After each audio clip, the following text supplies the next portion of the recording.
कुछ अन्य प्रकार के समाकलन को बहुत आसान तरीके से समझेंगे। यहाँ पर आपको इन 3 सूत्रों को याद करना पड़ेगा। अब इन्हें कैसे लागू करना है वो अभी हम समझ लेंगे।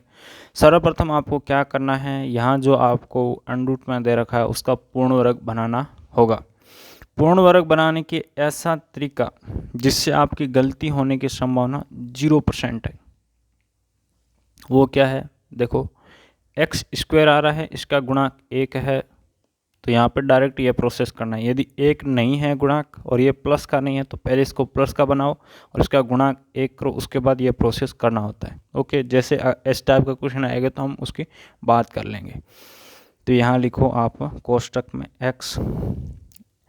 एक्स के साथ कौन सा चिन्ह है? प्लस, तो प्लस।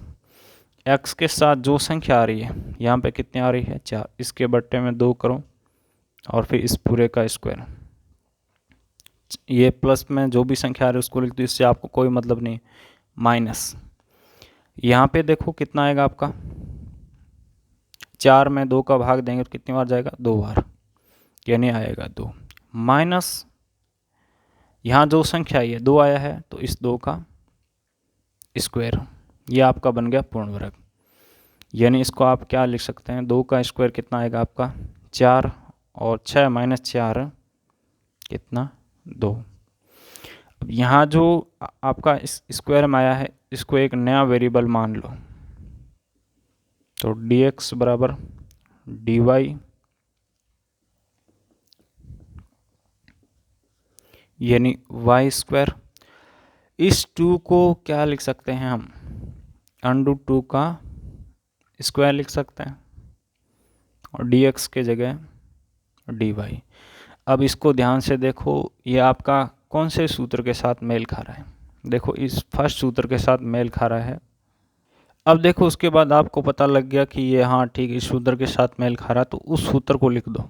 ठीक है, इससे क्या होगा कि आपके टीचर पर एक पॉजिटिव इफेक्ट पड़ेगा। तो √x² प्लस ए स्क्वायर का समाकलन होता है आपका x/2 अंडरूट में x² प्लस ए स्क्वायर बट्टे 2 log x प्लस अंडरूट में x² प्लस ए स्क्वायर, और साथ में हम कांस्टेंट c लेते हैं। अब यहाँ पे महत्वपूर्ण बात क्या है? x की जगह क्या है? y है, a की जगह क्या है? √2 है। तो अब मैं चुपचाप जहाँ जहाँ x आ रहा है वहाँ वहाँ y पुट कर दूंगा, जहाँ जहाँ a आ रहा है वहाँ पे √2 पुट कर दूंगा, और जहाँ पर a का स्क्वायर है वहाँ पे √2 का स्क्वायर का मतलब क्या है आपका? 2, तो मैं डायरेक्ट 2 पुट कर दूंगा। ओके, तो यहाँ पे कोई प्रॉब्लम नहीं है, आपको समझ आ गया? तो y/2 वाई स्क्वायर, ए स्क्वायर यानी 2, ए स्क्वायर यानी 2, एक्स यानी वाई, एक्स स्क्वायर यानी वाई स्क्वायर, ए स्क्वायर यानी 2, और प्लस में सी। अब देखो आपका एक्चुअल में x क्या है, सॉरी y क्या है? x+2, तो इसको वापस से यहाँ पे पुट करना होता है। y क्या है? x+2। अब देखो यहाँ जो आपके पास आया था y² प्लस √2², ये किसका अरेंजमेंट है? इसी का अरेंजमेंट है। तो वापस से इसको उल्टा प्रोसेस करेंगे तो ये लिख सकते हैं। अब देखिए हमारा काम हो गया है, तो उसको हम डायरेक्ट जिस फॉर्म का है उसी फॉर्म का लिख दें। 2/2 कितना होता है? 1। y का मतलब क्या है? x+2। यहाँ पे अंडरूट में y² प्लस 2 का मतलब क्या है? उल्टा प्रोसेस करेंगे तो ये है। ओके, या ऐसे समझ लो कि हमने इसको ही अरेंज करके इसमें कन्वर्ट किया है।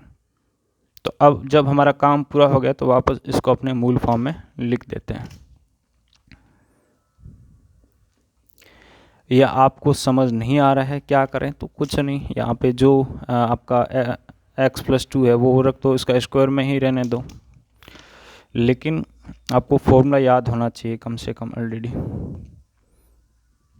ओके, तो ये है आपका पूरा किसमें log mod of x+2 plus under root of x² plus 4x plus c। देखिए यहाँ स्पेस नहीं है तो मैंने यहाँ नीचे लिखा है, लेकिन ये देखिए दोनों मैंने मोड में लिया है। तो इस प्रकार से ये आपका इसका फाइनल आंसर आ जाता है। अब आपको यह वीडियो कैसा लगा है नीचे कमेंट करके अभी तुरंत बता दो। और ये जो अनरूट है यहाँ इसके पूरे का है। और इसको देखिए आप डायरेक्ट भी कर सकते हैं, यदि माना मुना नहीं करना चाहते हैं तो कोई प्रॉब्लम नहीं है। बस इसकी इस फॉर्मूले के साथ कंपेयर करो, x की जगह आप डायरेक्ट x + 2 रख दो तो भी आपका काम यही होगा, सेम टू सेम।